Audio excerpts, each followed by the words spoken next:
while we wait for Francis Moore Lappé to get on, my name is Adam Eichen. I'm the co-author of Daring Democracy, and I'm really happy to be here with all of you today, virtually, of course.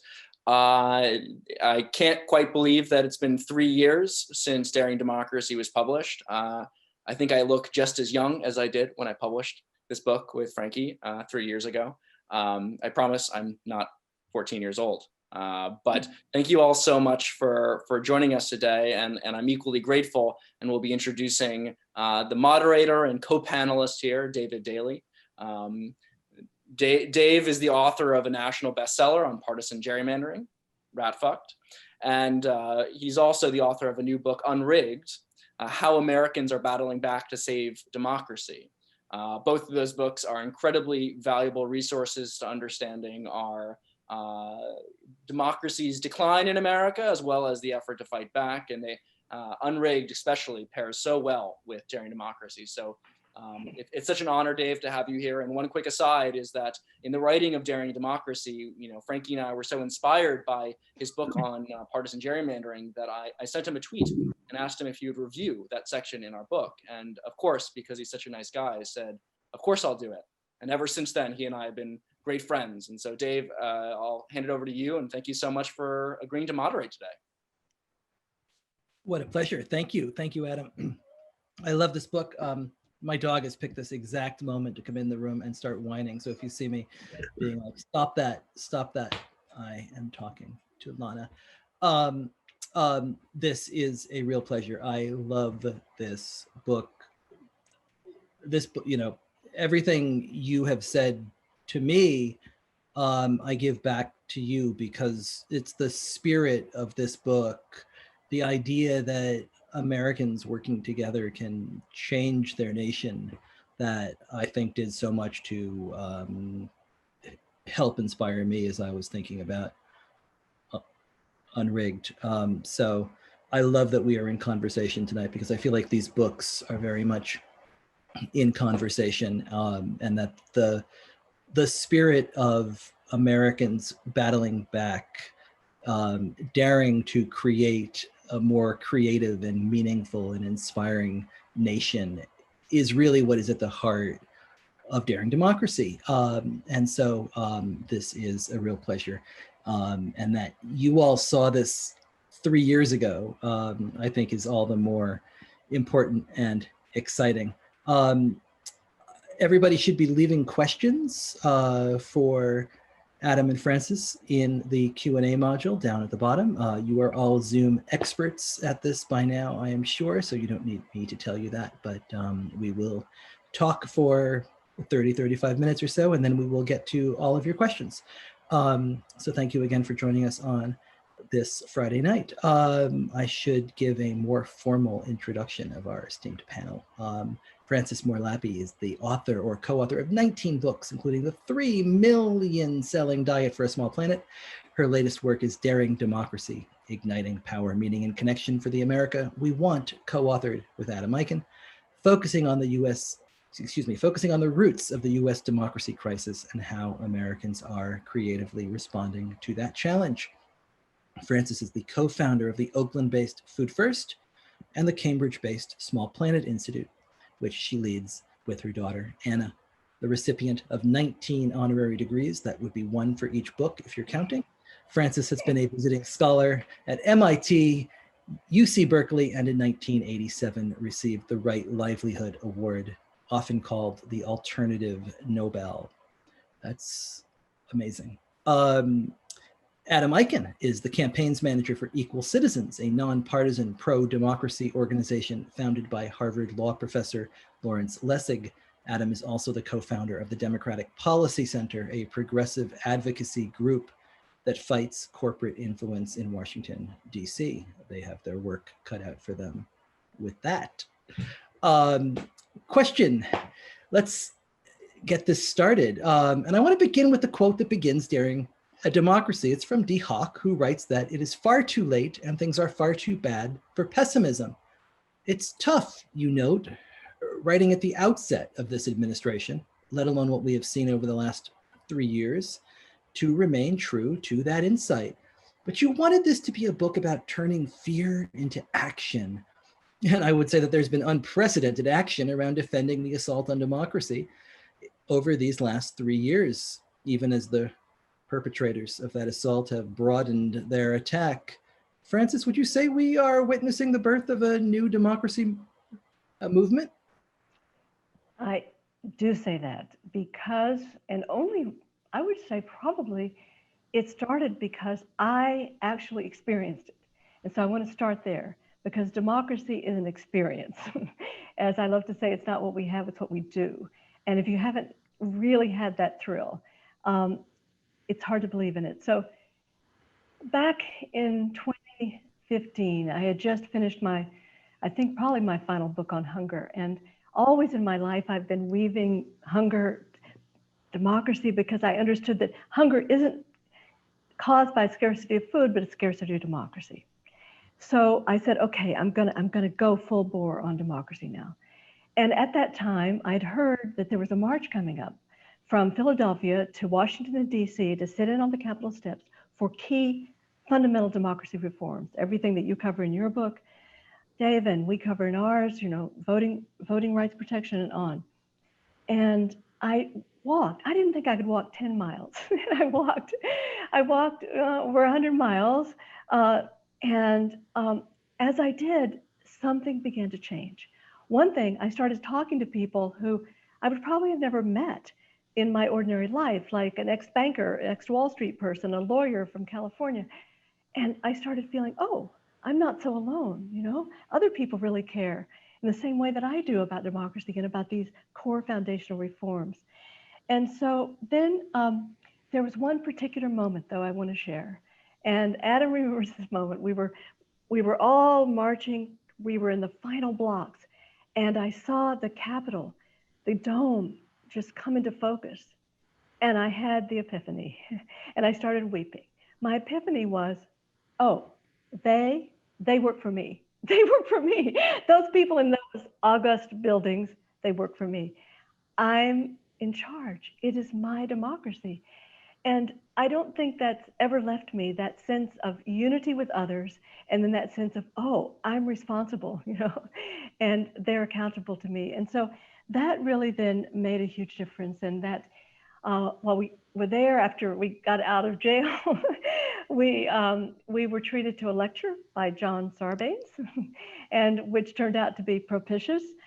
It was a brilliant talk. And as we now know that in 2019, John Sarbanes put together our ultimate wish list for democracy reforms, and it is called HR 1 for the People Act, and with many, many, many co-sponsors. And so who knows now, who knows what could happen if we have a Biden presidency, that could move forward.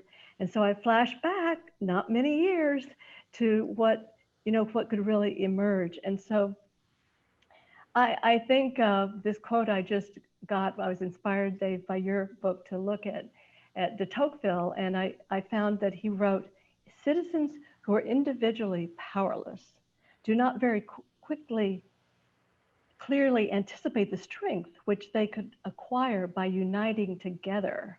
It must be shown to them in order to be understood. And I thought, oh, I've been shown. I've been shown, I got it.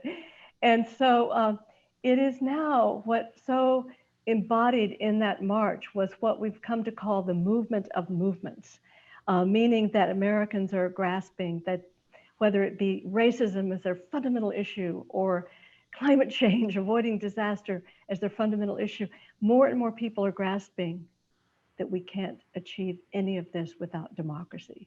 And so they're coming to be able then to be on more than one front, and so what happened was that environmentalists and labor leader and NAACP came together in 2012 and created Democracy Initiative, which is kind of, in a way, the embodiment of this notion of movements, because they take on very specific campaigns, but are representing now 60 organizations across all these issues, taking a stand on democracy reforms. And so I know you began with that D. Hawk quote, so I want to close up my remarks now, my answer to you, by going back to what you asked me about with that D. Hawk quote. Things are too bad for pessimism. And what I mean when I quote that is that I learned, and scientists have actually said this is true, that hope has power, that it really organizes our brains in different way than pessimism and despair. Hope has power. And so I think that optimism maybe is too much to ask of human beings right now, but I've learned also that we can be motivated as long as we have a sense of possibility. We don't even need, I believe, high sense of probability of success. We just need to have the sense that maybe that march is going to make a difference.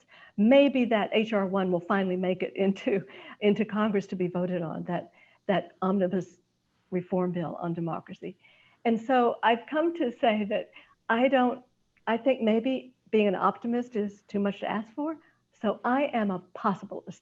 And what I mean by that is I think it is very possible that, and I don't have to have certainty, but very possible that this movement of movement can do something that has never happened certainly in now my long life. And it is the thrill of really people understanding we can come on this common ground together for democracy. So thank you. That's beautifully put. Adam, you have the difficult act of following that poetry.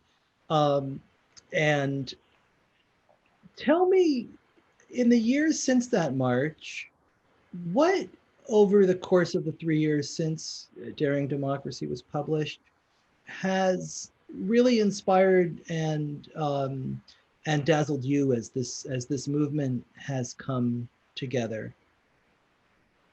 I mean, I think that we were proven right in terms of, you said that we were kind of, we made a somewhat radical claim 3 years ago that there was a movement of individuals, of grassroots Americans fighting back across ideological lines, across demographic divisions for democracy reform. And that is what we've seen. Dave, you chronicle it beautifully in your book on Rigged. I mean, in 2018, there were countless democracy provisions that were on the ballot, via ballot initiative, that the vast majority of them, and I'm talking the vast majority of them, passed.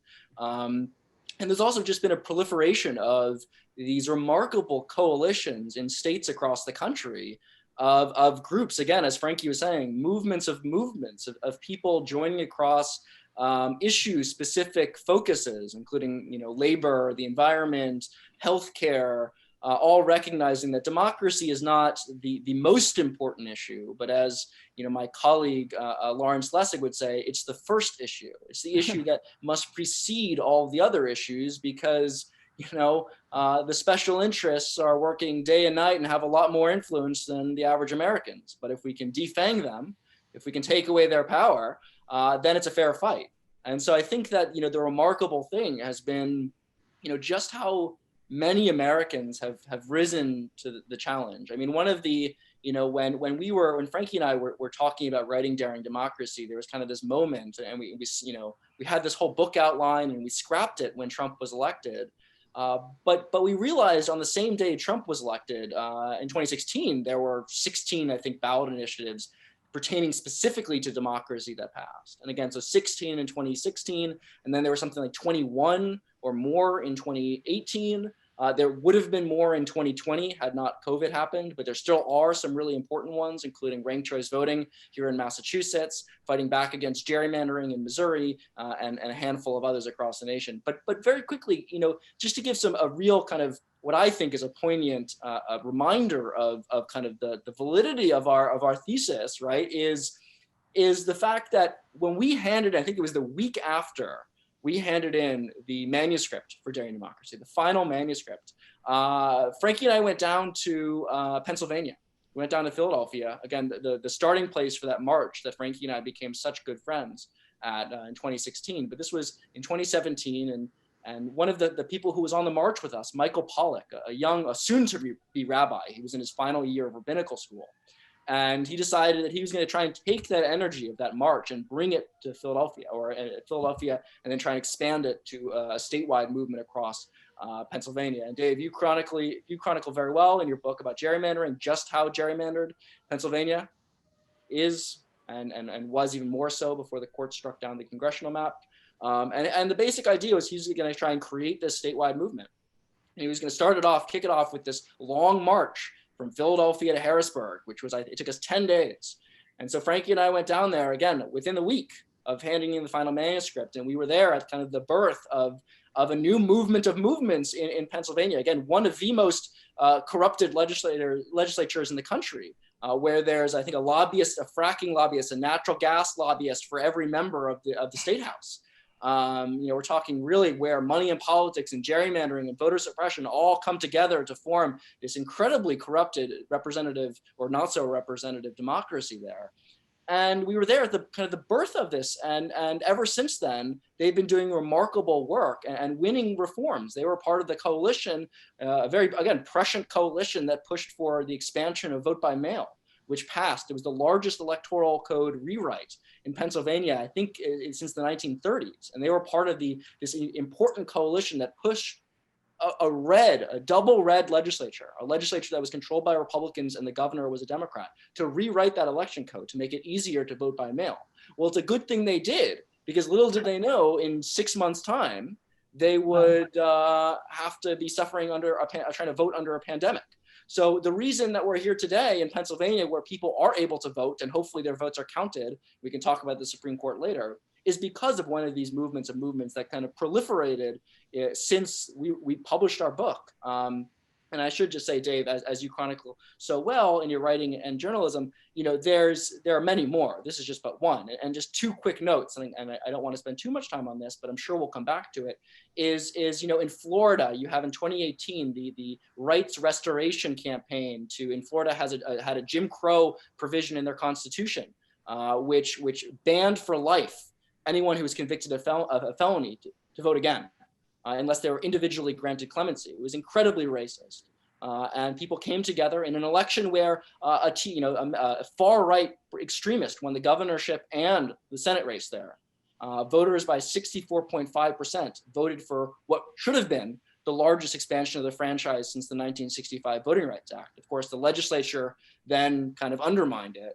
And then, of course, in Michigan, just one more example where you have Katie Fahey, a 26-year-old, leading a movement, a nonpartisan movement, cutting across serious partisan divisions in that state after 2016, leading a statewide movement to end gerrymandering and successfully doing so in 2018.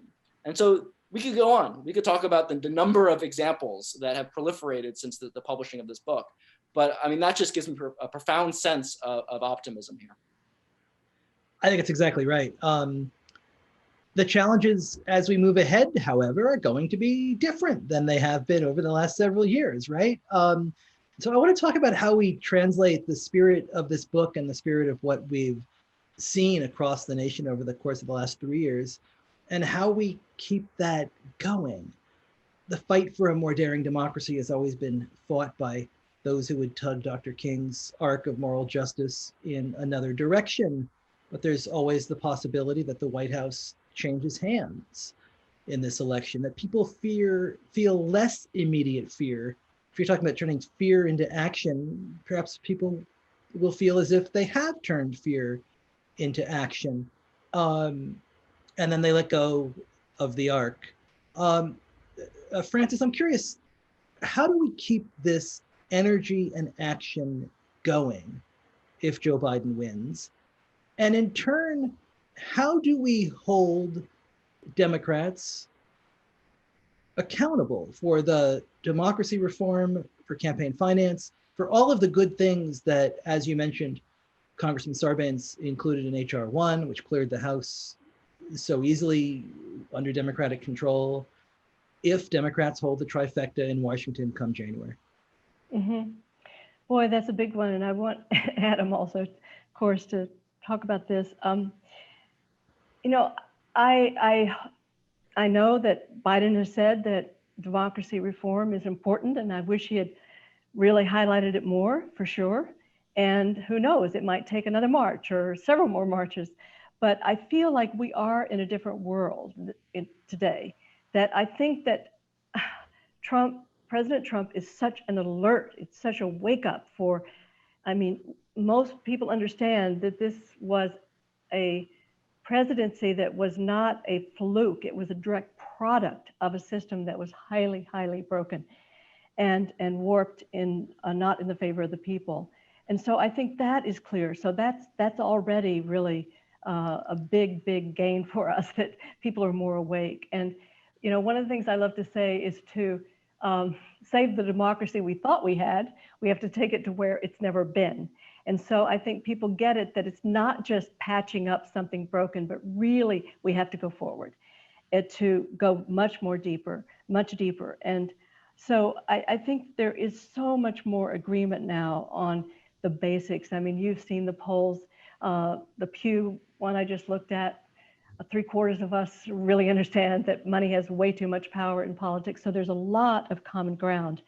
And so I think key then going forward is to help everyone that is pushing for democracy reforms always to put it in also the message of a better life, that people have been so hurt by the brutalism of this extreme form of capitalism, capitalist logic, that people then are made vulnerable in so many ways, but also to very narrow messaging around a kind of authoritarian voice.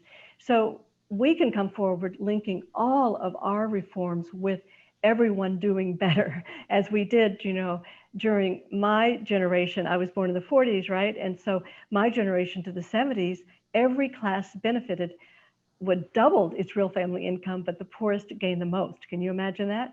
So we know we have to do that. So I think linking that to show what is possible, always with the very day-to-day suffering that people are experiencing today. And so the other thing that, I hope this is not too self-serving, but I'm just so excited about it now because it's just launching. How do we move people? I think to create a place where people can see the breadth and depth and find their place in the movement, we've created an online meeting ground that just launched. It's called democracymovement.us. And there's a map there. I just went to Massachusetts and there it was, who's taking what money from whom and what can I do? What campaigns are underway? And we highlight special campaigns. So I think that that's really part of it, that it's just a tool, I admit, but I am excited about it, where people can see the breadth and depth of movement and how they can plug in right now. So, Adam, let's build on where this goes next. I know where you're going. You do. This is where my possibilist and my pessimist intersects, and I need you to pull me out and to bring me back towards where we need to be. The U.S. Supreme Court has issued troubling decisions on voting rights. This last week, we learned that there are 4 conservatives who would review the power of state constitutions to regulate free and fair elections. It means that you've got 4 justices to the right of the man who wrote the Shelby County decision, and a 5th still to come, perhaps in the next week. We've seen the initiatives that we've all heard about undone by courts and legislatures. So how does this movement have to evolve to address these challenges? How do activists have to think about the road forward if the other side has shifted in its tactics and we also perhaps need to adjust strategies? Yeah, I mean, this is profoundly discouraging, but of course, Dave, you know me, and I will throw it right back at you in a more positive frame. But it is incredibly discouraging. I mean, one of the things that we highlight in Daring Democracy is just the coordination of what we term the anti-democracy movement, inspired in large part by a secret memo written by another Supreme Court justice from long ago, Lewis Powell, about how to regain corporate power in Washington, D.C. It seems kind of silly now to think that corporations didn't have a lot of power, but there's accuracy there in the late 1960s and early 1970s. And just the way in which they have been deliberate in terms of how to pass, unleash money in politics, restrict the right to vote, gerrymander, but also, as you said, pack the courts with these ideologues that are doing whatever they can for partisan gain. We may think that they're these nonpartisan intellectual jurists, but it's very clear the the past decade has shown anything, they are partisan hacks. John Roberts and the rest of them in the Shelby County decision, which is one of the worst decisions in certainly the last decade, but maybe post World War II, and the effect that we see of it today, and it's very troubling. But building off what Frankie said, there is only one solution, and the solution is to fight like hell, and that involves massive citizen engagement, not just to pass HR 1, which again is a game changer. It would again, mandate independent redistricting commissions for congressional elections. It would pass a slew of pro-voter laws. It would pass public financing of elections for congressional campaigns, and a whole bunch of other ethics reforms as well. It's number one priority. But I'm willing to go so far to say that a big change in my package of democracy reforms that I would be advocating for is now the expansion of the Supreme Court and the federal court in every single circuit. This is imperative for our democracy. In fact, I'm not so sure that what the court would do if we pass HR 1 without trying to reform the court. And that's going to be we know this. We know this through history. FDR tried it and failed. But times are different. And it requires, and it will only succeed rather, if citizens demand it. And so my hope is that despite the Democrats absolutely bungling the hearings recently, just absolutely abysmal performance by Senate Judiciary Democrats in terms of legitimizing that sham proceeding. But the only hope then, and it won't come from the elite level partisans, it will come from the grassroots, just like every other reform, every other major shift in American politics has shown, it comes from the grassroots. So if next year in January, as Frankie said, if people don't give up and realize that the fight doesn't just end at the voting booth, but if people are willing to step up, have learned their lesson, that if they leave their democracy in the hands of politicians and don't safeguard it themselves, it will be in trouble.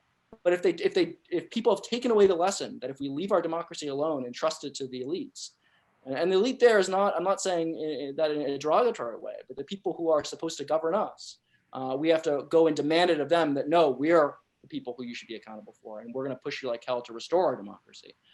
So my hope is that on January 21st, there's or 22nd, or in the first 100 days of the next administration, hopefully a different administration than the current one, with a different Senate leader, a unprecedented movement on Capitol Hill and in state houses across the country may form to push the Democrats to potentially reform the courts. It's imperative. I'm ready to march on that one alongside you guys. Let's go. Yeah, I'm ready. I want to remind everybody now that we are halfway through to leave your questions in the chat box. We've got a handful of them down there already, but there's a lot of you watching. So please jump in and join us in this conversation. We will get to your questions after one more round from me. We'll hear from all of you. Frankie, I want to talk about what else might be possible in this moment. I want to dream big and imagine the possibilities here, because one of the key themes of this book, as we've talked about, is that we're not as divided as people think we are on so many issues. And we have seen over the course of these last couple of years on these democracy issues, as Adam mentioned in Florida, the same year that Republicans are elected to, governor and U.S. Senate, you see even bigger majorities, almost 2/3 of people getting behind fairness on voting rights, on felon reenfranchisement. You see the initiatives on Medicaid. You see the gerrymandering initiatives winning at 60-70% of the vote. Can we forge a new politics based around the agreement that we are seeing here? Is there the opportunity to sort of put aside all of this red and blue laundry and find a way to work together on common ground and common dreams on these issues that we agree on? Well, I think we have proof, and I love the way your book talks about some of my favorite examples of people coming together across what we have thought to be these solid divides, red and blue. And I think that the more people, I'm concerned that we've been in this we're all divided frame for so long that we begin to think that there's something natural about it, that human beings are just so distrustful and it's always been so nasty, and that's just not true. And so I think that that the more we can figure out ways without sounding like blame, blame, blame to others, but to people understand how this has come about. What Adam was describing is this very, very deliberate campaign to turn Americans against government and to make politics so nasty that nobody wanted to be involved in it. In fact, you know, Newt Gingrich said at one point, this battle must be fought at a scale and duration and savagery of civil war. And so if we understand that, again, you know, they were doing what they believed we needed, but it's not for democracy. And so I think if people then can grasp that, yes, you know, we have been molded by that negativity, but it's not innate in us and it's not inevitable. And so I think the more stories that we can tell, like your beautiful story that we also talk about, the badass grandmas in North Dakota. There you have a Republican and a Democrat who come together over ethics reform, and nobody thought it could happen, and they succeeded in a ballot initiative. And so I think that telling those stories, of which there are many, and you tell them so well, that can break down this idea that, you know, it's all, you know, that we're all so divided. And one of the reasons that I have hope is exactly the story that Adam just shared with us about March on Harrisburg, because those folks who did that and who were so persistent and so creative in their activism, none of those had been so really involved as activists on, you know, whatever. And yet they came and they drew. So one of the things they did, I don't know if many people heard about it, but Adam knows that they were pushing for just a simple gift ban, right? That, hey, how about a gift ban that you can't take gifts from people whose votes, that you know, who's trying to influence you. And so they dropped dollar bills from the gallery in the chamber. They dropped dollar bills down on the Congress and the floor of their representatives. And so they were, you know, and very good spirited about it too. So I just think we're learning so much about how to reach across these divides. And I would, you know, just repeat what I said earlier about always including these very practical, what they call kitchen table issues that of course people are concerned about, and that presenting the democracy forms as absolutely essential. Like I think I said earlier that I realized hunger isn't caused by scarcity of food, but a scarcity of democracy. So anybody who's talking about food and hunger in America has to be on that. So I just want to underscore that there is nothing inevitable about the kind of division we have today, that it was created and we can decreate it, uncreate it. You're on mute, Dave. More badass grandmas is all I was More saying. badass grandmas. Yes. Adam, a similar question. I want to assume that Donald Trump is defeated in 12 days and that for the sake of this question, it's not close. We're not in weeks of recounts and court cases, that we know relatively quickly what the nation's verdict has been. What do we do next? How do we rebuild civic spirit? How do we find common ground again? What are the lessons for activists to take that you would suggest the media takes? How do we move forward and build back better? Build back better. That's very subtle there, Dave. You know, I think that, you know, everything Frankie said, I echo, and I also, you know, don't want to seem so kind of naively optimistic here to think that this is going to be easy.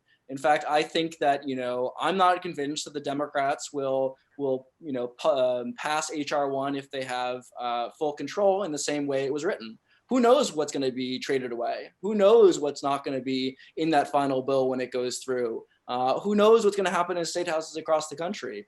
And so our only hope is ourselves. And the sooner we realize it, the better. And I know, you know, we're kind of coming back to that point, but, you know, we have to really be creative and pretty aggressive in terms of our advocacy, and also have a belief that even though we're being aggressive, that we can also be building civic spirit.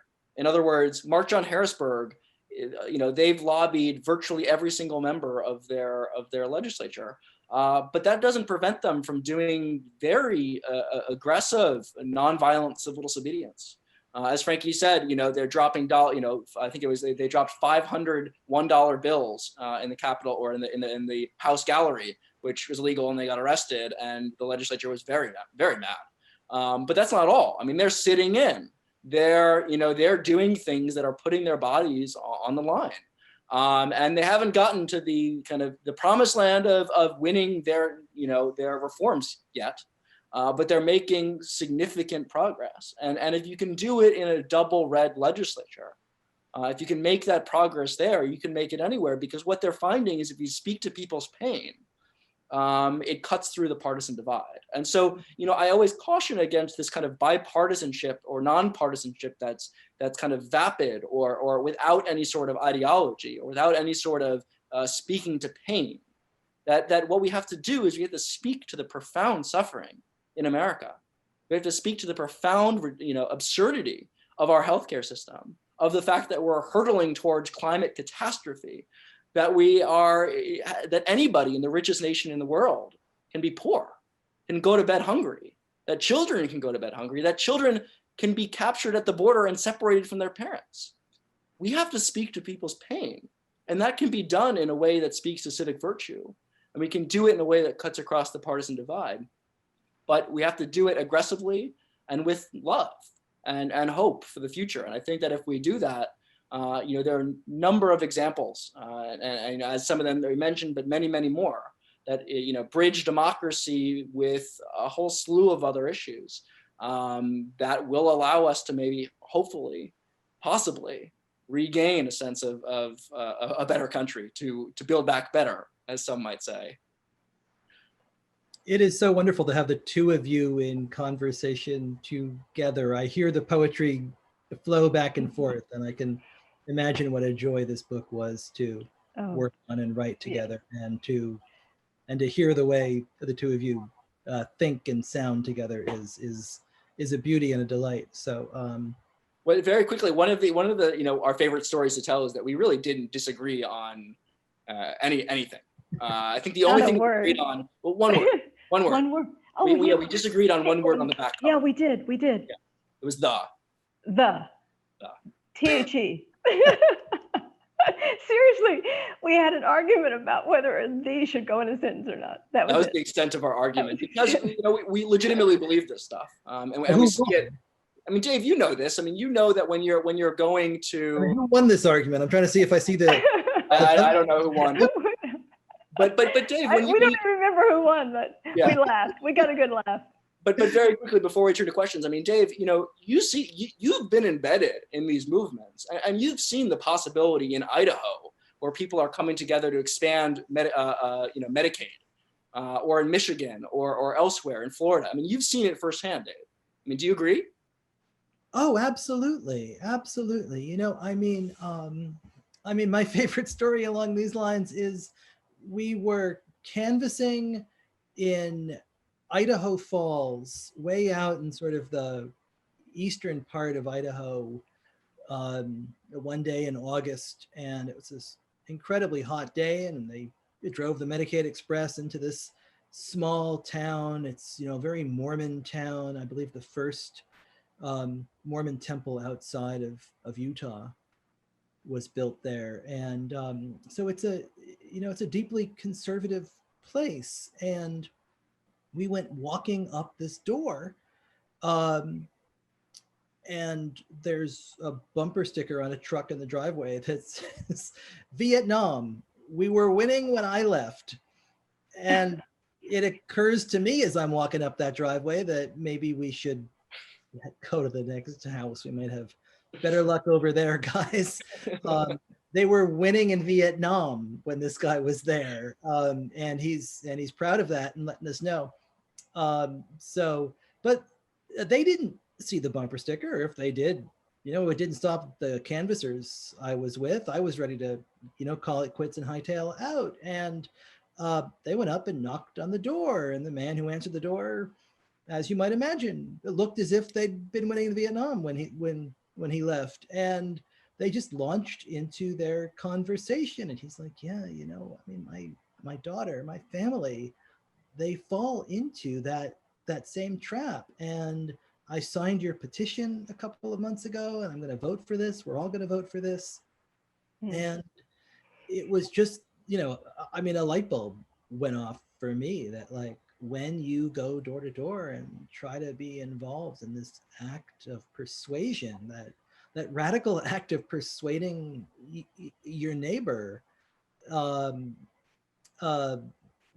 it contains radical possibilities. And perhaps, you know, I mean, if that car had been in front of me on the highway, right, I would have sped up not to let him in, because we all do that. Or the two of you don't, but I do. And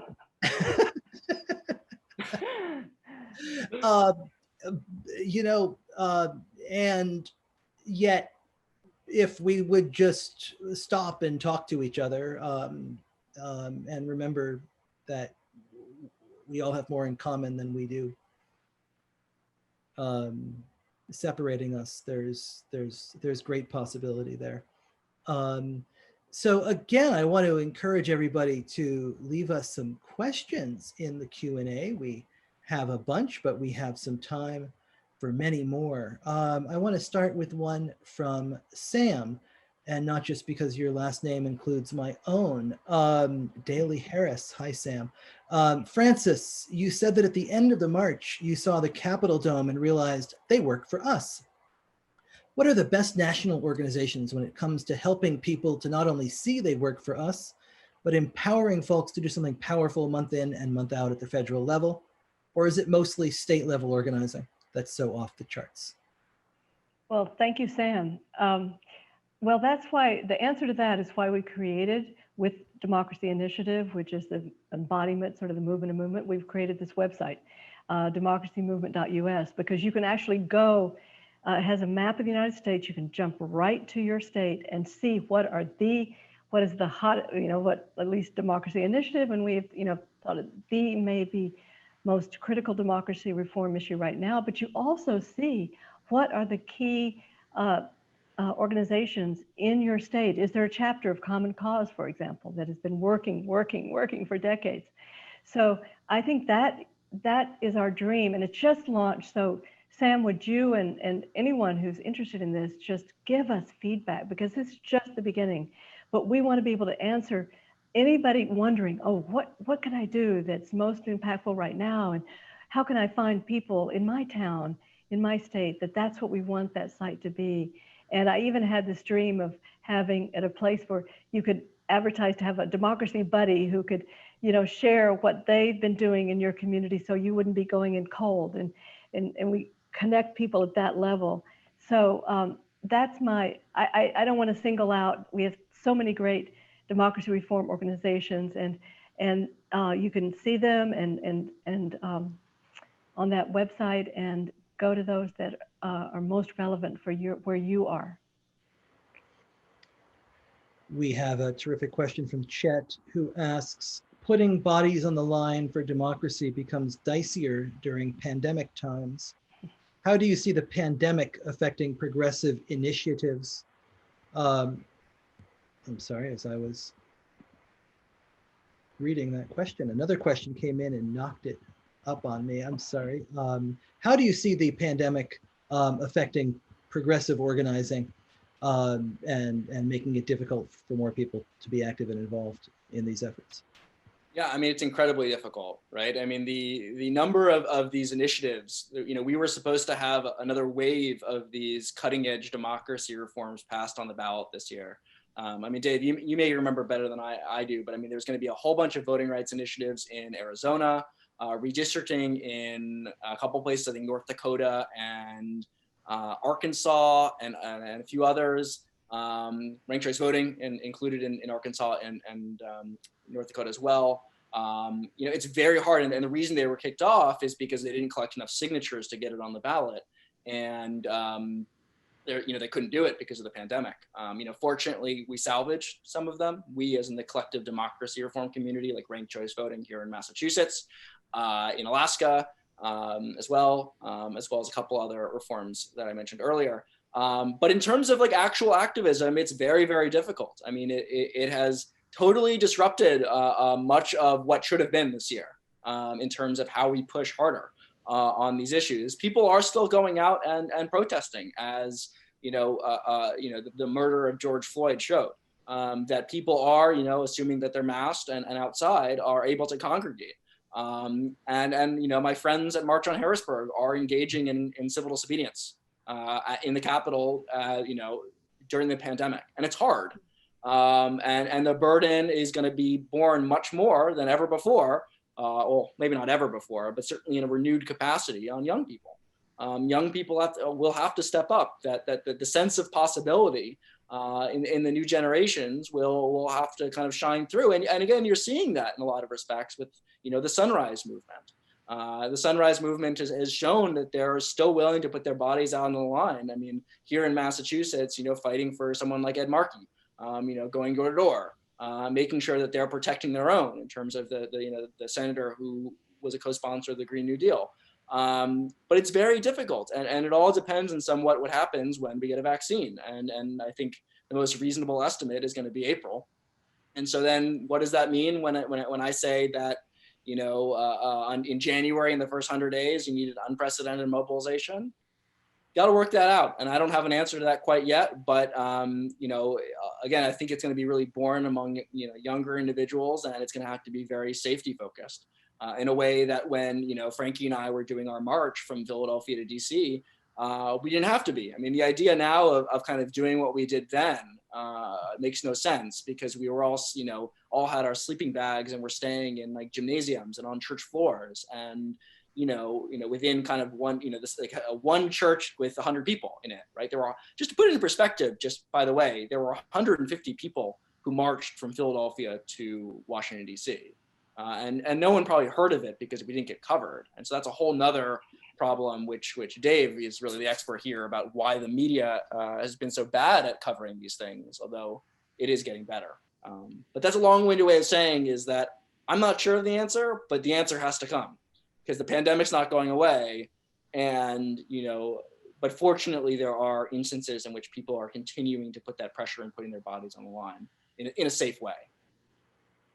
I love this question from Maddie. Why is it so hard to get democratic states to make some of these reforms? Why do we have to fight so hard for these pro-democracy policies, not just in red states and purple states, but also in blue states, right here in Massachusetts or in New York? Is this changing? So Dave, I want you to answer that in Virginia. Can you tell a little bit of the story of Virginia right now? Virginia's a terrific example. I mean, you have well, I wasn't expecting to be doing any of this tonight. Well, I'm throwing it at you. Work on a Friday night. Virginia has a gerrymandering initiative on the ballot this year. It's a compromise. It's an imperfect compromise, but it's the best that the political system there could have produced. Democrats put it to the ballot in 2020 after Republicans agreed to it in 2019. And so both sides had some say in crafting it. It's part legislators and part citizens on a commission. It's imperfect. It's not the California model by any stretch, but what you're seeing there right now is that a lot of Democrats in the state are actively working against it, are actively trying to fight and kill this initiative. And, I think that is really dangerous for this entire movement. The message that a loss would send in Virginia to people who are fighting for nonpartisan reform in North Carolina or Georgia would be devastating. And some of these Democrats are dressing this up in a fig leaf of saying, well, it's not good enough reform. But even with trifecta power in the Capitol, they weren't able to push through anything that's better. So this is the only way to have reform ahead of lines being drawn next year. And I think that that's what's so disingenuous about this is if it goes down, Democrats know that they'll have the power to draw these lines next year and lock themselves in a decade of power if that's what they want. And I hope that this is not what we see in November. I hope it's not a party that says, well, we talked a good game about democracy reforms, but now we're in power and you can just trust us. People forget sometimes that, Nancy Pelosi fought the California Redistricting Commission brutally in 2010. She helped fund the no vote on that with millions and millions of dollars. So I think that it's hard in blue states because this is about power. Yeah. And politicians love to hold on to power, and there have been very few angels when it comes to a redistricting of either side. And including here in Massachusetts, right? I mean, this is not foreign. And the Virginia example, I think, is so good because, activists worked like hell to push, these Democrats in Virginia who saw a taste of power. They were like, they were ready to do to the Republicans what the Republicans did to them for the past 10 years. But the key takeaway here is that, yeah, Dave, as you said, it's about power. But what countered that power was citizen power. I think that's exactly the key. Yes. Brian Cannon of his group down there, great, real civic engagement to try and ensure fair maps. There is no citizen initiative there. So citizens didn't have the route that Katie Fahey had. The only initiative they had in Virginia is as it was in Pennsylvania, organizing really, really hard and showing up in Richmond and doing that difficult work every day and fighting for change. Yeah, remarkable story.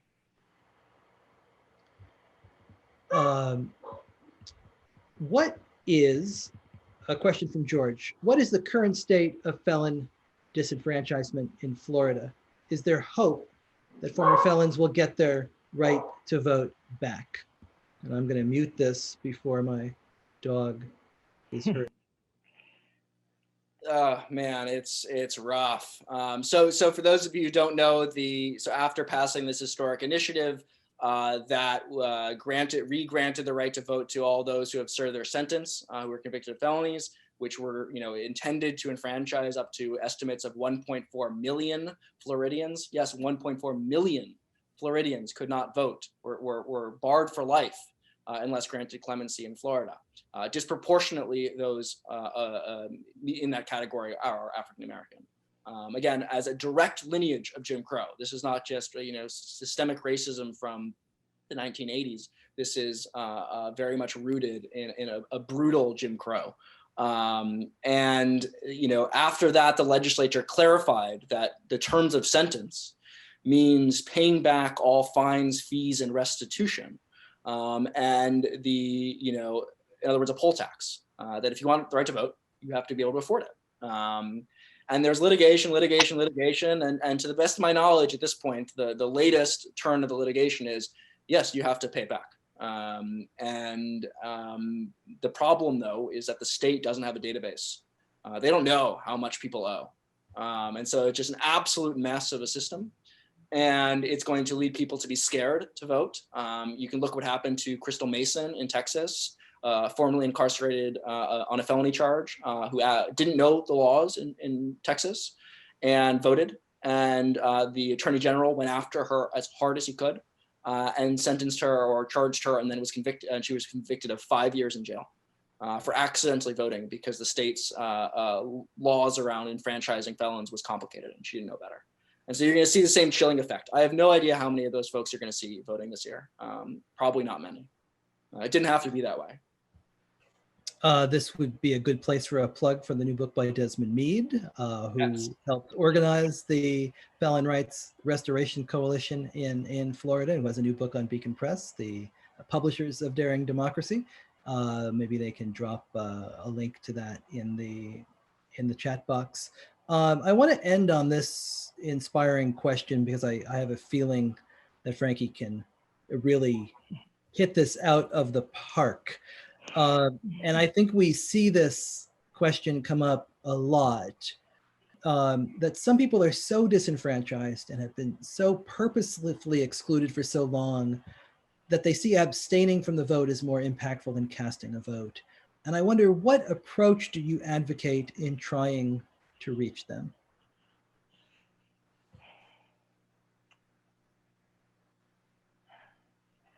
I fundamentally feel, and I think it's based in a lot of, not just my experience, but my observations, but just a lot of deep wisdom, that fundamentally we all have three human needs. And that is to feel a sense of agency, a feeling that our lives have meaning, and to feel connected with others. Those are that's my trilogy. And I think the more that we can acknowledge that in other people and make this movement that we're so excited about and that's changed my life, and I believe so many of those probably who are watching tonight, listening tonight, that this is what we offer. We offer this sense of, we use this term in our book, the thrill of democracy, because it embodies the meeting of those three needs, right?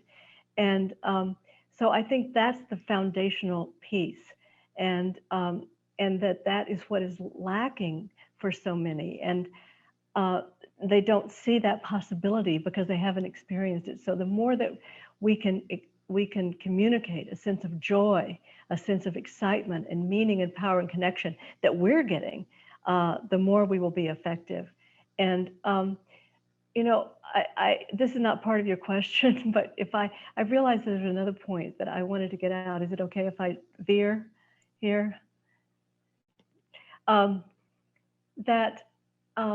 I think an obstacle for Americans, and I'd love Adam's view on this too, is thinking that, oh, we're the best democracy. Well, that would be pretty discouraging if I believed that, because then I would feel hopeless.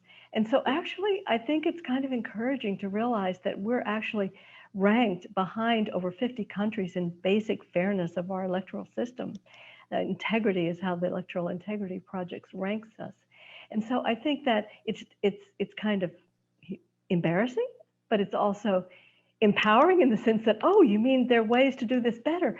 People in Europe, there's a better voter turnout. There's not this money kind of politics issue for a lot of in their systems. And so I think that the more that we can give people hope by saying, okay, it's a bit, we've had this illusion about ourselves, we can face it and actually learn and be part of a growing international movement for greater democracy, because we know that it's under threat in many countries as authoritarianism has grown. So I wanted to just add that, because for me, it has a kind of ironic twist to it, that knowing that there are others doing better, that we have so much we can learn, is also very, very enriching for me. And so. I'll throw out one more thing, right? Is that, Frankie, we explained this in the very first pages of the book, that you and I met in Mexico City at the first global conference on money and politics. I was just out of college. I was about to go abroad to Paris for a year to study how other countries dealt with campaign finance and gerrymandering. And Frankie and I met there, actually at the airport. We were on the same plane, and we struck up a conversation, about the failures of American democracy, why we were here, what we hope to learn, and what we hope to bring back. And it's a conversation that never ended. We still, talk all the time about, what excites us about the movement for democracy, what is discouraging. We've kind of, Frankie and I have been through this process of kind of finding hope in Democracy Spring on this march in 2016 and the civil disobedience that followed, and to the downs of watching the election returns in 2016, and then finding hope again, a little bit later about why we had to write this book, why we thought it was so important to write this book, 60,000 words, and I think it took us 2.5 months. And our journey to visit March on Harrisburg and continue to try and, in spite of everything, provide a not optimistic but possibilistic interpretation of American democracy. And as you said, Frankie, it's true. There's a humbling aspect to the fact that American democracy is so inadequate on the global scale. But there's a sense of profound possibility. Determination, yes. Yeah, if other countries can do it so well, then that means we have room for improvement. It's not the cap, it's not the ceiling to what our political system can be.